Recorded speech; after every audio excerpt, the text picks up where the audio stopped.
Good evening, everybody, and it's Lilia from Scotland's Wild Medicine here, and I am delighted to have two of Kirtan Highland with me tonight to talk to you about Kirtan and mantra singing and all the enormous benefits that you get. Guys, thanks so much for giving me your time. How are you doing? Yeah, fantastic. Yeah, we're all good. Yeah. Awesome. Now, like I was saying before we came on, we've got the quality members of the band here. There's normally a lot more of you. How many is there in total in Kirtan Highland? As a core group, I think there's about 6 of us. But great. sometimes we have a little less, depending on who's about. We're all busy. Yeah, well, that's the thing, isn't it? It's you've got to look at the demographics, etc., and exactly that. Everybody's got other things, and I know that you guys have, really been making a big impact because, and all the collaborations that have been made. But the reality is, getting 6 people together from all the different backgrounds regularly is a challenge. But thankfully, we have had the pleasure of hosting you guys at our festivals, and that's how we got to know you. So can you just start giving us a little bit of background about what Kirtan actually is? I'll let Douglas answer that question because he's got plenty more years on me. Yeah, I'm retiring at the end of August, so I've got a lot more years. Well, Kirtan is it's the chanting of Krishna's names. There's a verse in the Bhagavatam which talks. The Bhagavatam is like a sacred book. You've got the Bhagavad Gita, which is it's about covering the basics that you're not the body, you're a spirit soul, and we have to act in the interests of our authentic selves, which is in essence is a spiritual perspective on life. So we chant Krishna's names, and then it's like a touchstone, like for instance, you like a rod in a fire. By having that rod in the fire, it has the same qualities as fire. So that steel rod will burn something if it's touched after it's been in a fire. So in the same way, we would consider the names of Krishna to be transcendental.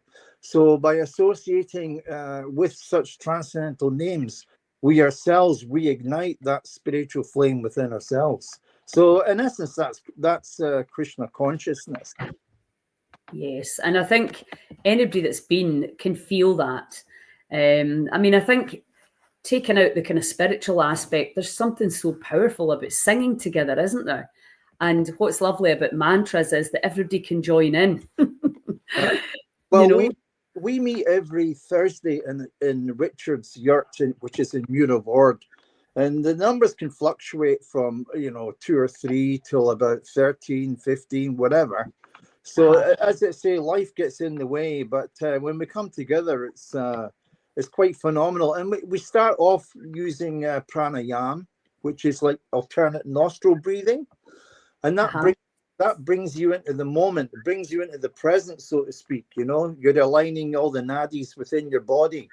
There's Id, the Pingala, and the Sushumna. These are the energy channels within the body. I think anyone who does yoga will know that.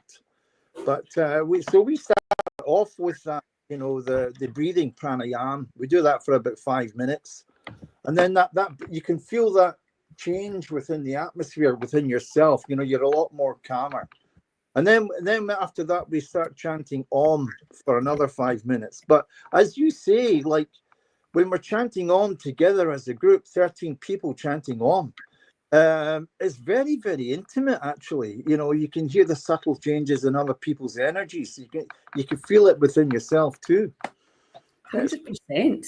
There's no doubt about it. And I think, because in the West we like the science, right? It's like, oh, this is what's happening, and and in actual fact, the best thing you can do is just to actually rock up and sing along, and see how it feels for you. Yeah. Because there clearly is a lot of solid science now around the benefits of the repetition of the mantras and of these really sacred words, and who we're evoking or invoking. There's lots of reasons to do it, but I do think, I know that Kenny from the Polar Bear Club, when he came to Skye, that was when he, and I think Lewis and Rosie were chanting when, who was in the ice? Was it Froome? Somebody was in the ice. He was in the ice first, who you had on the other day from the forest bed. And then I was in, he was chanting first to calm himself. And then I was chanting after when I went in as well. And it definitely helped. Even though like I was like, what am I doing right now to myself? But, yeah, it definitely calmed me a little bit, and yeah, it definitely added to that.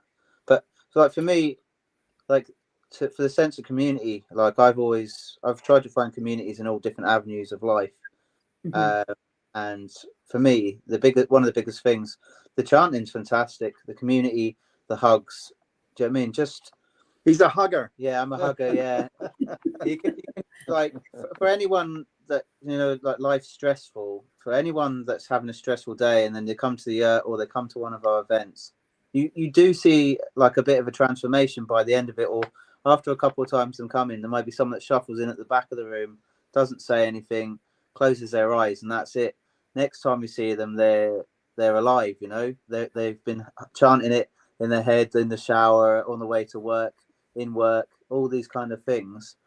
And like one mantra might be different for another person that brings them to it. But yeah, I can't go without it. If I miss the year or I miss an event, then I know it's like I like kind of feel terrible, and then I need to be up constantly all the time. I think that's a really important key part of the messages that can really help your mental health, can't it? Oh yeah. So many people get so much benefit from this. Mantras are, Krishna mantras, the Hare Krishna Maha Mantra, which is Hare Krishna, Krishna Krishna, Hare Hare, Hare Rama, Rama Rama, Hare Hare. It's not just a normal sound vibration. It's actually a very powerful spiritual charged mantra. And our understanding of that mantra is going to deepen as we understand the philosophy of Krishna consciousness. Who is Krishna? How is the world? How does the world tick? As we grow up, we come in contact with our authentic selves. James Hollis talks about that, the authentic self. I think Heidegger also talks about that, finding your authentic self. So society's creating we fulfill a role which is not really our role, who we really are. We're trying to please our parents by becoming a doctor or an accountant or whatever it is, but you're not really living your life. You're living someone else's life. So James Hollis, he talks about that, realizing your authentic self. So the Maha Mantra actually cleanses all the anarthas, which are the dirty, contaminated mental states that we have, and it purifies us. So in that way, we see the mirror of the mind, as Ram Dass talks about polishing the mirror of the mind. So yeah, there's many people getting great benefit from chanting.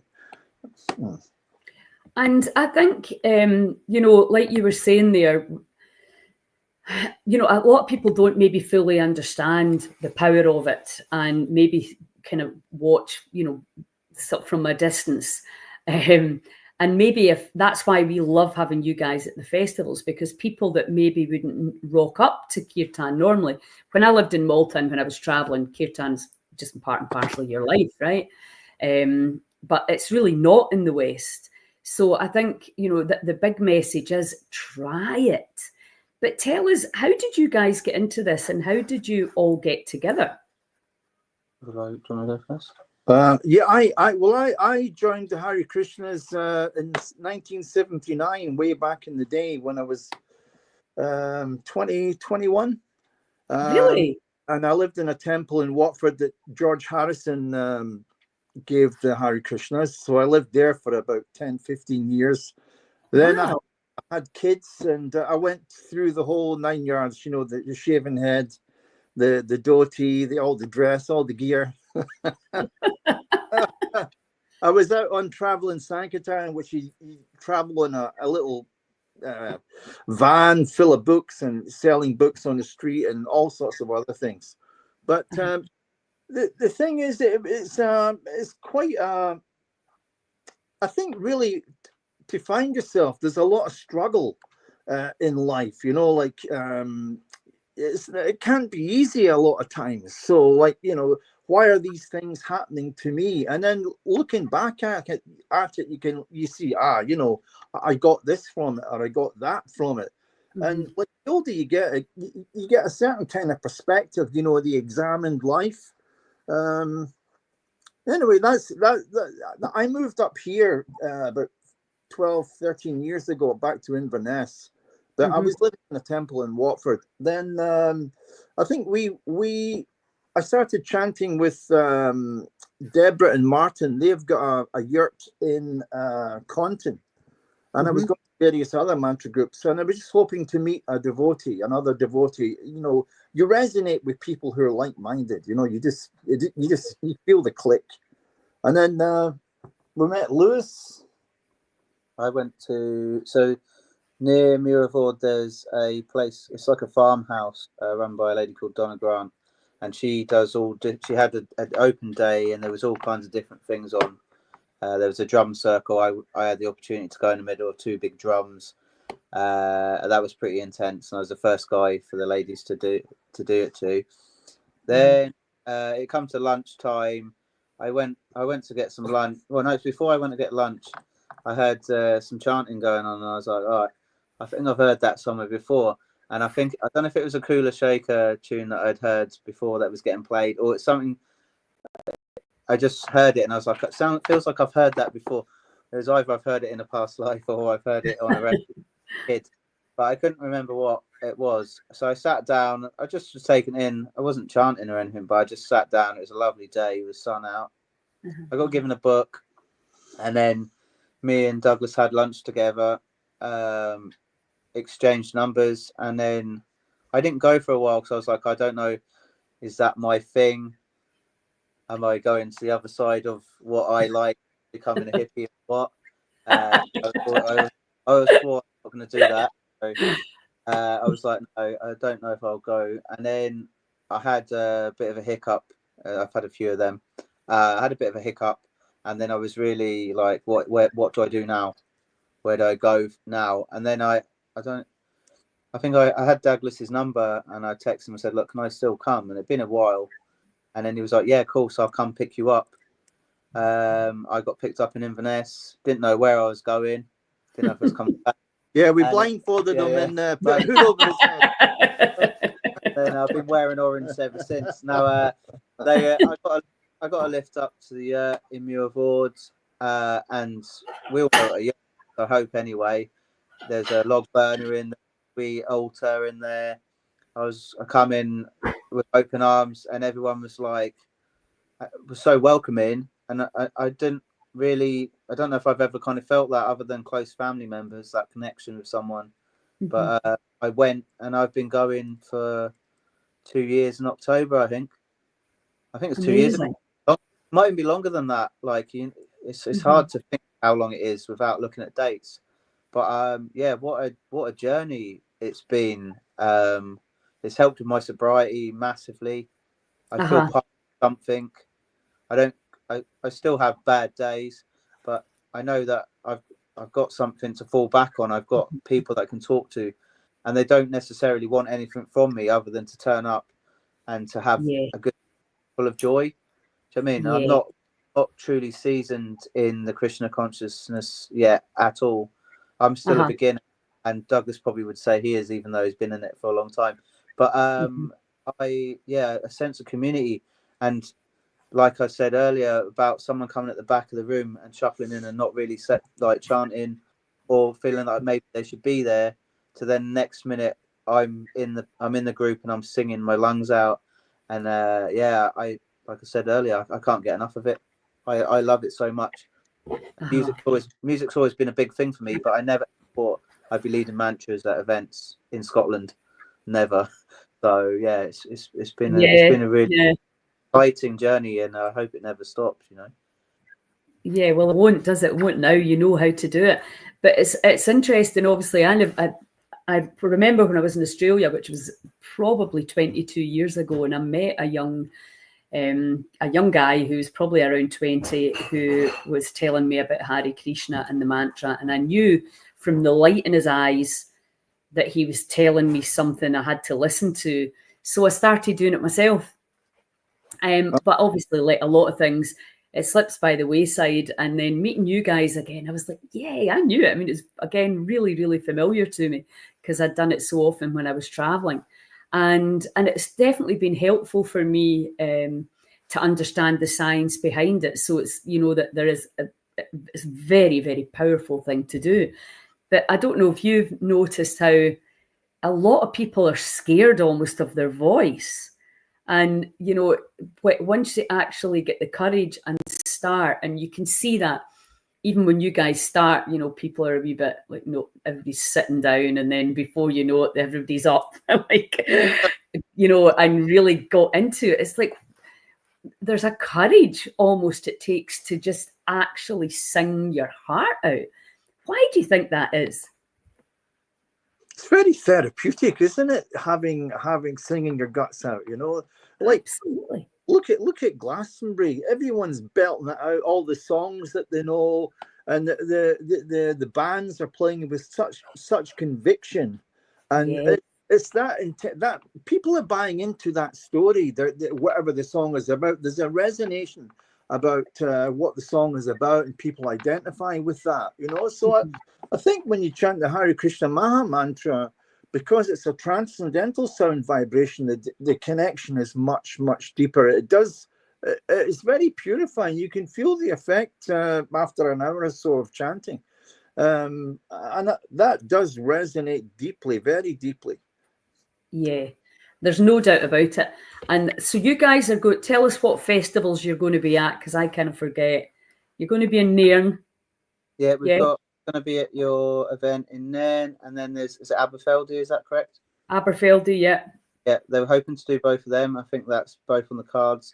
We've got Belladrum coming up beginning of August for the first time. Ah, great. So you're going to be there.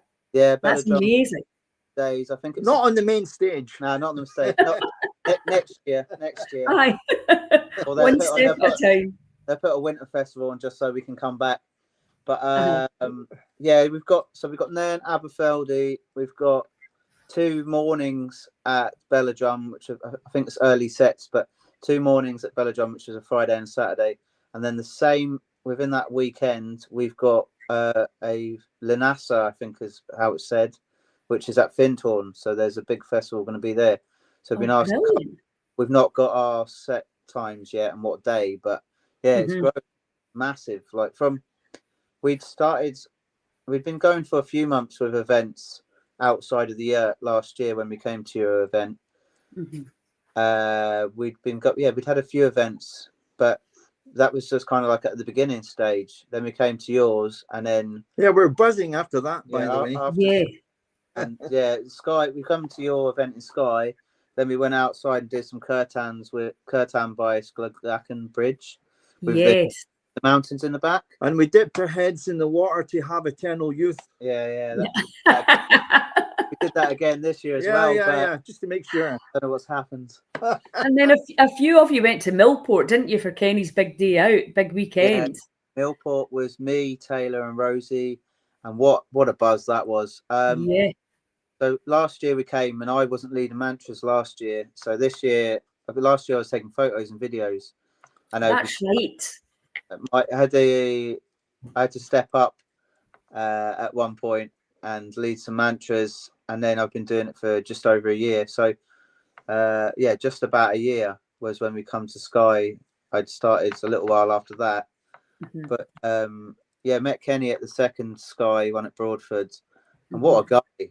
I did the ice thing, made a connection with him and Danielle, and then we went to Millport, and that was beyond. Yes, I've been raving when I was younger, quite a lot, into a lot of festivals. I've done a lot of music, different types of stuff I've gone to. But to do it on a pier in sober in the sun, and like we did Kirtan first, and then I think we did a Pono Pono, which is one that Danielle and Kenny and his crew got. So we did a couple of mantras that we normally do at our events. Then we did a Pono Pono, and then they had a sound system with I think, who is it? They're playing at Bella Drum as well. Beluga Lagoon. They had a dance version of one of their tunes. I'm trying to think what that's called now as well. Sorry, it's a big tune by Beluga Lagoon. I only just get into them, but they'll be playing at Bella Drum as well. But yeah, they had a dance tune of that, and then another couple of dance tunes, and everyone was going mad. And then we went down to the beach, and we all went in the water, mucking about in the water, all held hands in a massive circle. And I don't know how many. I think it's between 150 or 200 people, but I'm not. That's attendees that went, but I don't know how many people hold hands. But there's photos online, and what a buzz that was! Absolutely. And then I can't even swim, so I had to go and put on a life jacket and jump. You can't swim. No. We need to solve that problem. So I jumped off the pier, couldn't swim, but luckily there was some great guys from Polar Bear Club that made sure that was all right. But what a connection! Didn't even know Kenny and Danielle, and it was like there was a spark. Same with when I met Douglas and that. There's a spark like that, and it's like, isn't it all about like community, developing a community of like-minded people, and 100%. Changing yourself with a group is very, very empowering if you have people, like and yourself. That's what's great about the festivals. People can come and meet. We're seeing that happening all the time now. Collaborations coming out, especially. I know you guys are busy, and Lewis and Rosie hung out for the festival. It makes a big difference if you're there, because you're meeting everybody, and there's these connections are going to be made because people that come to the festivals are looking for things to make themselves feel better. And singing, and I mean, I play a bit of guitar, a few crowd pleasers from back in the day. And I've done that all over the world. And people, wherever I go, we can get everybody singing, and people love it. Yeah. There's just something about it. And what's lovely about the bringing the kirtan to the Western world is that it's something that it's so simple. Anybody can do it. It's not about being the best singer in the world. It's simply about showing up and using your voice and that community, like Lewis was saying, regardless of what the community is, whether you're doing the ice, because Kenny's got a phenomenal community down there in Bishopbriggs, whether it's singing, whether it's doing breath work, you've got all these little communities popping up, and it's something you can take into your own community and allow people to experience. And that's really what Heal Scotland's all about. It's about come and try all these things. You be like, I'm sure, Lewis, you knew about it for months before you actually found the confidence or were pushed or attracted into it. And it's a timing thing as well, isn't it? It's just the time is right. Either you're suffering enough to go, right, I need to try something. Or you're feeling good and confident enough to say, well, even if I make a fool of myself, it doesn't matter. Let me try it. So thank you guys for bringing Kirtan to Scotland in such a great way, and certainly to the Heal Scotland movement. We really, really appreciate it. And Aberfeldy is the first weekend in September, and then Nairn is the weekend after. So for anybody watching this, either live or in replay, you can come along to the festival and you can try this for yourself, because don't knock it until you've tried it. That is my advice. I highly recommend you get involved. And again, Kirtan Highland does it when people don't really know what that is, but it's interactive, isn't it? What's it you call it? The recall. Yeah, everybody gets involved, and we create this energy in the room. Well, you create it. And you can really feel the difference. I mean, Kenny was blown away by it, because that was the first time he'd done it. And again, you know, you just happen to be there. You're like, why not give it a go and see how it feels for you? That is the way we need to be trying all of these things. Yeah, we're all human beings. We've all got our faults. We've all got our likes and dislikes. But when we come together, that kind of pales away. And I was just listening to Wimbledon today, and one of the commentators said, "Well, you can only have one thought in your mind at one time, so it may as well be a positive thought, you know." Brilliant. I love that. And that's the thing about festivals. Why festivals work so well is because everybody goes to the festival to have a good time, don't they? Yeah. So and everybody wants everybody else to have a good time as well. So that's why we're doing it. So it's I think the festivals are such a great way to educate, inspire, and support, which is what we're all about. People can come and try all these different things that perhaps they would never normally try. And then, you know, and that's how we're sharing each other's networks and getting the message out of all the incredible things. I mean, singing mantras, kirtan, is wild medicine.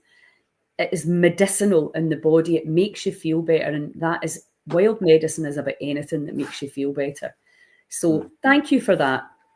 And if anybody's got any questions, we can answer that in the chat. If you're watching it in replay, you can contact myself or the guys and we'll answer any questions. But come to the festival. There's day tickets available for Aberfeldy too. And the weekend tickets, a phenomenal deal over 3 days. So hope to see you all there. And I'll see you guys then, if not before. If they want to see us soon, we're playing at the Bike Sheds on the 12th of July, which is 6 till 8, if anyone wants to come have a preview, if they haven't seen it before. Is that in Inverness? Yeah, it's Inverness, yeah. Brilliant. So all the Invernessians. We're way up in the Highlands. Kirtan Yes. Highland. Yeah, great stuff. We're doing our takeover. So they can follow you on Insta or Facebook. Yeah, amazing. Okay, guys. Hoodies and t-shirts for sale as well. Fantastic. Thanks a million. Thank you, I'll see you soon. Bye. Bye. Ciao, ciao. Awesome. Wasn't bad. Less than half hour. I think we got a good message across there. Yeah. Fun.